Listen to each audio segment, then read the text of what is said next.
Welcome aboard the Athletics Can't Wait Jets podcast, your nonstop shop for all things Jets with Tim McMaster, Zack Rosenblatt, and Marissa Dunn.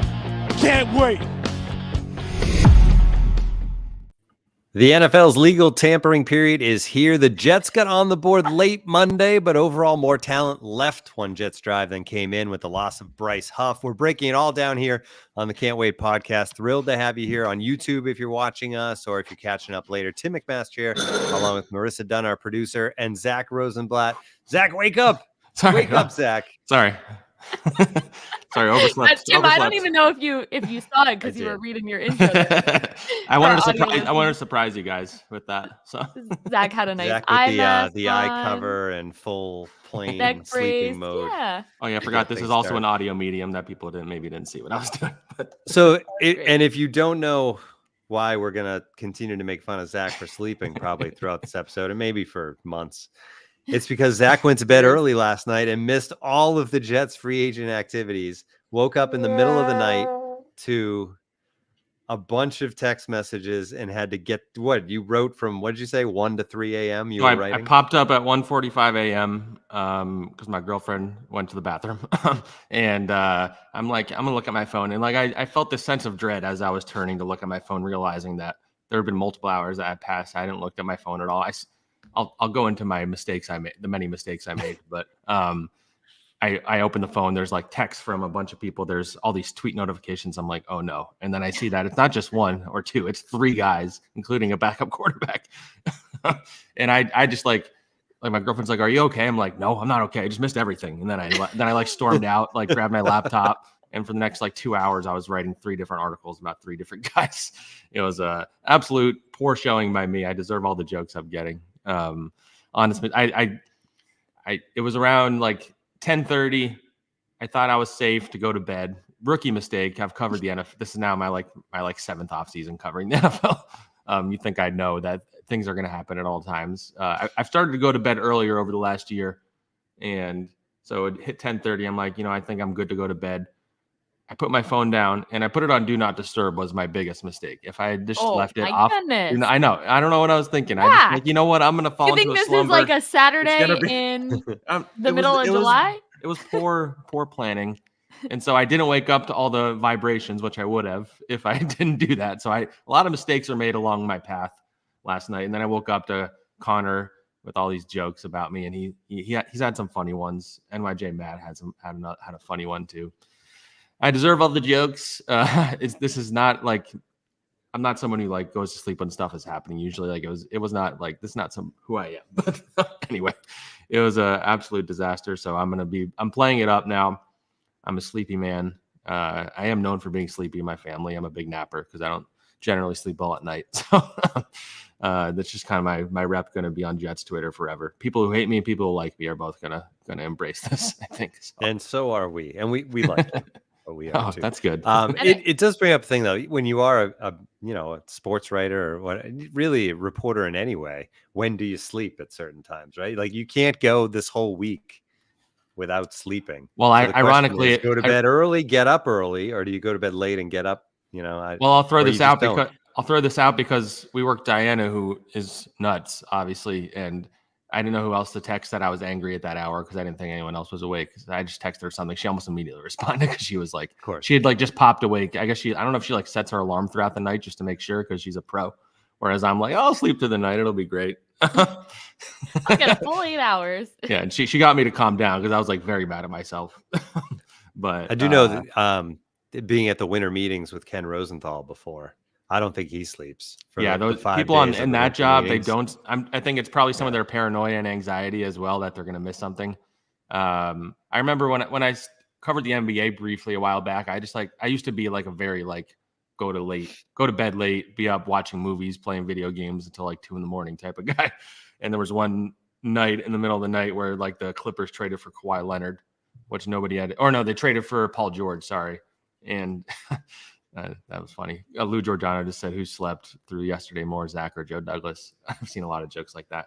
But yeah, so I saw Paul George in the middle of the night when nobody else was awake. So I was able to like get some really good numbers on whatever I wrote that day. But anyway, enough about my sleep habits. All right, let's move on to what happened while Zach was sleeping, and we will start.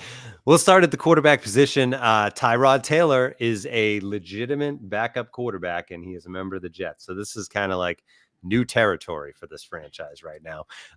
34 years old. It's a 2-year, $18 million deal.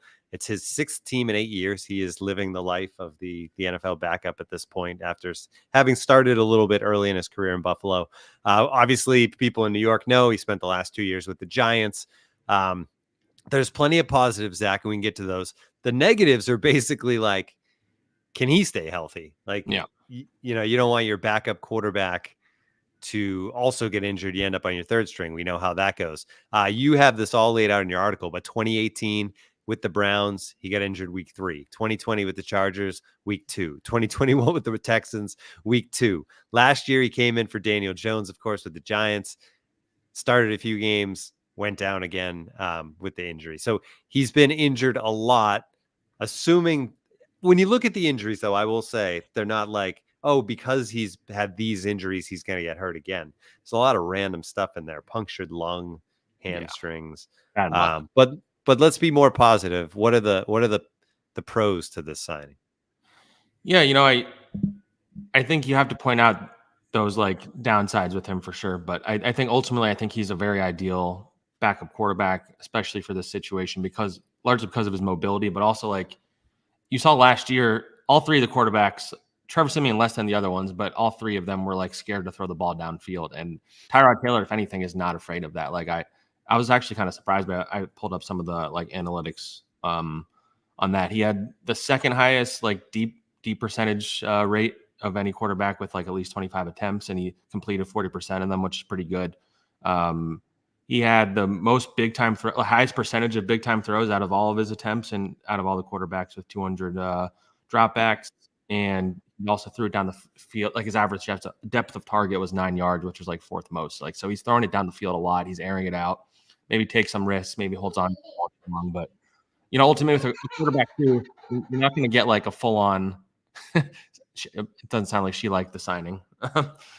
That was here, by the way. If people are wondering, I know I was trying to see your faces to see whose it was, and then I saw. Yeah, that was those were giggles.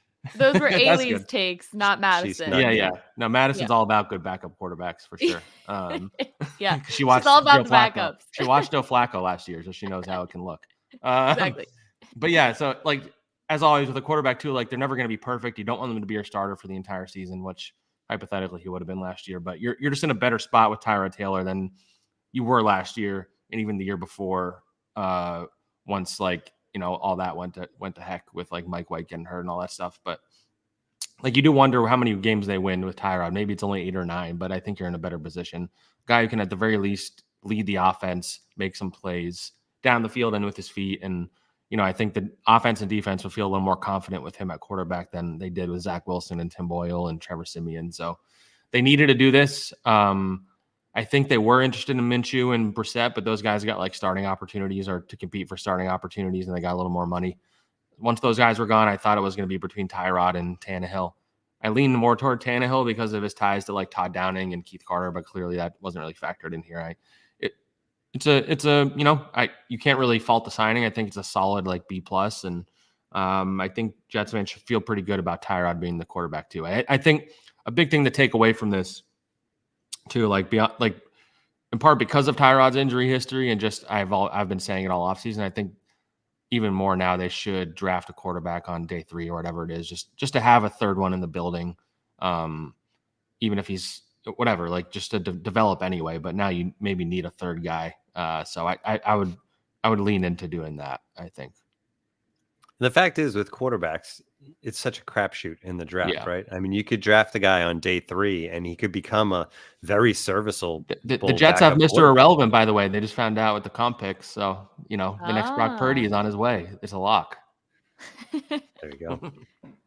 All right. They weren't done with Tyrod Taylor. They also started to rebuild this offensive line. We've talked plenty about the fact that that's really the biggest thing facing this team this offseason is so many holes on that O-line. They released Laken Tomlinson to save money, and it looks like they took that money and they gave it to John Simpson. 26 years old. It's a 2-year, $18 million deal as well. This guy started 17 games last year for the Ravens. He also started 2017 and 2021. 2022, he was on the practice squad, but he takes that left guard spot. Our Randy Mueller at The Athletic is a fan of him, had him ranked number 2 as far as available guards go, but break him down for us, Zach. Yeah, it's an interesting signing. It's hard to like analyze the contract stuff because we don't know the actual structure. Like the reporting has just been up to. I think his was pretty much the same as Tyrod's, but I don't know what the structure is. So that sounds like a lot for a guy that's like fairly unproven. And I think it's not. I think he's better than Laken Tomlinson, and will be an upgrade, but not like a huge upgrade. So you're kind of like slotting him to that salary for a slight upgrade, which, the guard market's gotten kind of out of control. We were talking about it a little bit before we got on here. Like Robert Hunt's deal was crazy. I'm blanking on the other guys. Micah Nwanu's contract that he just got from the Patriots is pretty big. He's also a tackle. There was a couple other ones that had like huge deals. So like the guards are like getting a lot of money. I think it's a pretty robust guard free agency class, even more than the tackles. So I get why they paid him what they did. And I kind of see what Joe Douglas sees in him. He's young, like you said. So you're signing a guy that in theory should be ascending, like kind of like when they signed DJ Reed. He was a guy that was ascending and he'd been pretty good, but hadn't like proven what he's become with the Jets. He's like a road grader. He's really like, he's tough. He blocks guys into the dirt, but he gets penalized a lot. And I think he's going to frustrate fans with that a little bit. A lot of them are holding penalties. I'm sure some of that had to do with like Lamar running around and stuff like that. But he didn't grade out well on PFF. I think he grades out better in pass block win rate than run block win rate. Ultimately, though I think he's more valued as a run blocker. But they needed a left guard, obviously, and now they need 2 other linemen. So I'm not ready to judge this signing almost until I see what else they do. Like if he's the top guy they get in free agency, then it's not good. But if he's going to wind up being your 3rd or 4th best offensive lineman, maybe feel a little better about it. So. Comes from the Ravens. Joe Douglas obviously is well connected over there. If you're signing bargain free agents, you want to do it in this age range when they're like 25 to 28 range. Like those are the guys you buy low on and hope you get somebody who's going to be pretty good in a couple of years or right away. But like he gets better when he comes to your team. So I'm intrigued by him, though. I'm not like, I wouldn't say it's a home run or it's like just like a solid C+, B- free agency signing. All right, and then the third guy, Javon Kinlaw. This is another 26-year-old. So with what you said, maybe he's ascending. But this is a guy who entered the league with big-time expectations. Yeah. First-round draft pick. Dane Brugler compared him to Chris Jones when he was coming out of South Carolina, with the caveat that he would have to be much more consistent than he was in college. He hasn't been. But he has shown flashes. 3.5 sacks last year, 6 quarterback hits. And he's another guy that they plug in there along the defensive front next to Quinnen Williams. I guess high upside, you just wonder when guys come in with that much expectation and don't live up to it, will they later, or is it that just it is what it is? Yeah, he's dealt with a lot of injury stuff for sure. I think he had like 2 years where he had like knee injuries and that kind of impacted him. This last year was his first like fully healthy season. I think Randy Mueller was he had him in his top 150, I think at like 100 something. And he kind of described him as a guy that could keep getting better. And Robert Saleh was there when he was drafted in 2020. So you have that factor. And interesting, like he's another like former 49ers defensive tackle drafted highly in the first round. Like Solomon Thomas came to the Jets after kind of like didn't work out in New York. And he became like a solid rotational guy. Kinlaw is a little bit different because he's 6'5" and like 320 or like something. He's like huge. He's mostly a pass rusher. So I do wonder what this means for Quentin Jefferson. I don't really know. I haven't seen it reported anywhere. I haven't been able to gather like what they're paying Kinlaw. I can't imagine it's like a lot, but I thought they maybe would have brought back Quentin Jefferson. They still might, depending on what his market is, because he was really good for them last year with 6 sacks. But he was kind of like the pass rusher last year, just like Sheldon Rankins was kind of that role. He was a little bit of everything, but Sheldon Rankins the year before that. And I feel like they're bringing in Kinlaw for pass rushing more than run stopping. And so they still need, like, again, this kind of is kind of what I said with Simpson to a lesser degree. I like this signing as long as they go and get another defensive tackle that can like fill that run stopping that they need, that they were hoping to get with Al Woods last year, that they had with Nathan Shepard the year before that. Like, you need a run stopper in this rotation. Quinnen Williams is going to play his snaps, and the guys that rotate next to him, like, you need a run stopper, you need a guy that can pass rush, so you have all like the kind of options, and that's why they can keep coming at you with that D-line. So I'm curious to see what this means for Solomon Thomas and Quentin Jefferson. I don't think they're done on the D-line. Maybe it's a draft pick. I don't know, but they still need some more there for sure. All right, and one other signing, actually the first signing of the day. This actually happened while Zach was still awake. They bring back Greg Zuerlein, the MVP of the 2023 New York Jets, you could argue. 36-year-old kicker gets 2 years and $8.4 million. This franchise has had so many nightmarish years of kicking that the fact that this guy came along and has been so good, it's just refreshing that they're keeping him around and not going back to that world of who's going to be the kicker. Is it going to be, are we going to go through 3 kickers in a season? Greg the Leg is back. Yeah, they got him at a pretty reasonable deal, too. I think he's going to be like the 11th highest paid kicker, which is pretty good because I think he's probably one of the 10 best kickers in the league.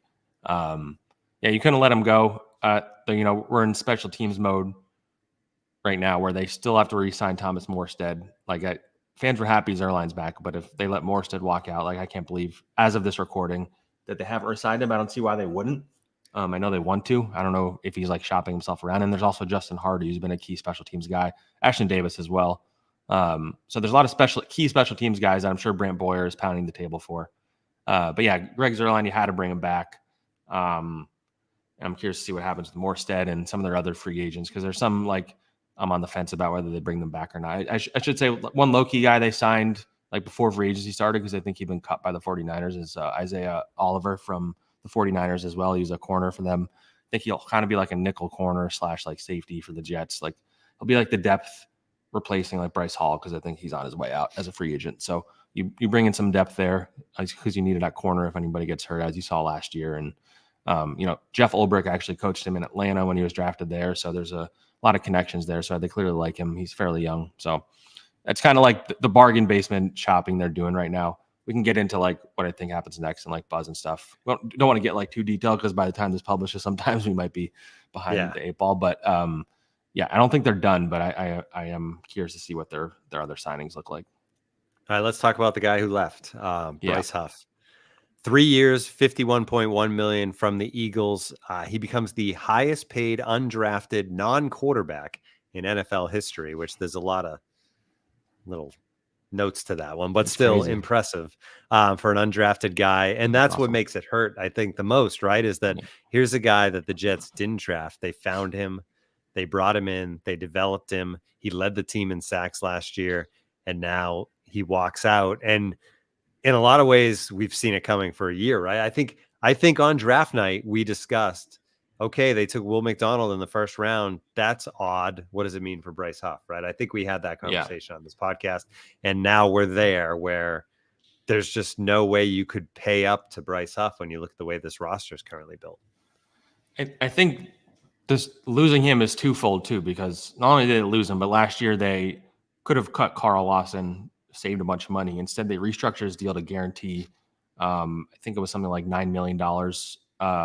So it's 3 last year and 6 this year that they're still paying him. Or it might have been even more than that. I don't have it in front of me, but yeah, they're paying Carl Lawson $6 million in that play for them this year. So that's $6 million that could have gone towards Bryce Huff's contract. I know the Jets were interested to bring him back, just at only at a certain price point. And maybe that $6 million wouldn't have gone towards that or whatever. Maybe Woody Johnson's not approving them paying that much money to a backup technically, but I just think you have this homegrown 25-year-old ascending pass rusher that a guy, if Howie Roseman thinks he needs to go all out on day one to go and get him, and trust me, Bryce Huff was a priority for him. He wanted Bryce Huff in free agency.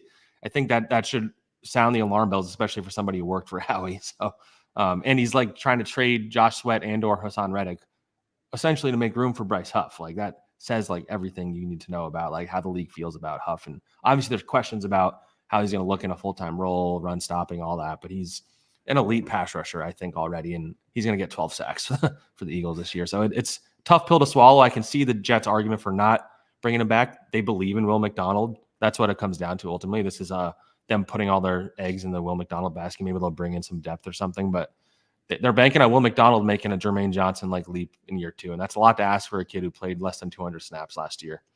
I think I'm high in his talent. I think this goes back to that draft pick not making any sense still, unless they were just planning to lose Bryce Huff was the thought process there. But you should have just drafted a receiver or whatever else and re-signed Bryce Huff earlier, or traded him for assets, whatever. Like I don't. It was handled poorly ultimately, and I think they made a mistake letting him walk out. Even if you kind of can see it, like their thought process and why they did it and stuff like that. But it's unfortunate because I just over the course of recent Jets history, like they haven't very often developed guys that earned a second contract. They did it last year with Quincy. They locked him up. Although I guess it was technically beyond a second contract because he was a waiver claim. But anyway, I just think you don't let a guy like that leave, especially at a premium position.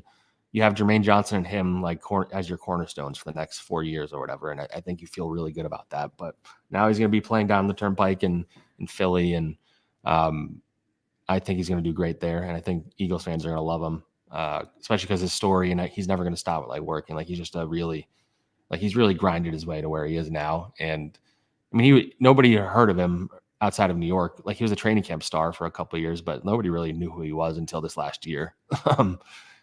And so it's really cool to see how far he's risen, and for the Jets to let a talent like that walk out, they better hope that Will McDonald's ready. It's a lot of pressure on Will McDonald suddenly too, right? From the fan base, from everyone. They're going to be looking at him and comparing him every snap to what Huff did. And what Huff did was, I mean, when you think about the number of snaps and the pressure he got, I mean, he was one of the best in the league at that level. And we'll see how Will McDonald does. But yeah, it's, great point back to the draft and how this team is overall and how it could look if they had made a different decision back on draft night. All right. Those are the deals gone and players coming in. So what's next, Zach? Well, there's just a trade as we're recording this. Joe Mixon, who's going to get cut, was traded to the Texans. I made a list of and they wanted Barkley badly, and Barkley ended up also in Philly. Yeah, and I before the pod, I was making a list of some bargain guys that I thought the Jets, it might be interesting if they went after them, and I had Mixon on the list, so it's good that they did that trade before I said it out loud. But I'll say so obviously they still need. Well, I guess number one, they need to decide where they're playing AVT, but they need 2 offensive tackles technically right now if AVT is the right guard, or at least one. And I have heard that they have had discussions about potentially targeting David Bakhtiari. I know that might annoy fans because all the Aaron Rodgers stuff. It's a complicated thing with him. They're bargain hunting right now. It seems like they're not spending a lot of money, but he's a guy that I don't think will come very expensive because of all the injuries that he's dealt with. He's had something crazy, 5 knee surgeries in the last few years.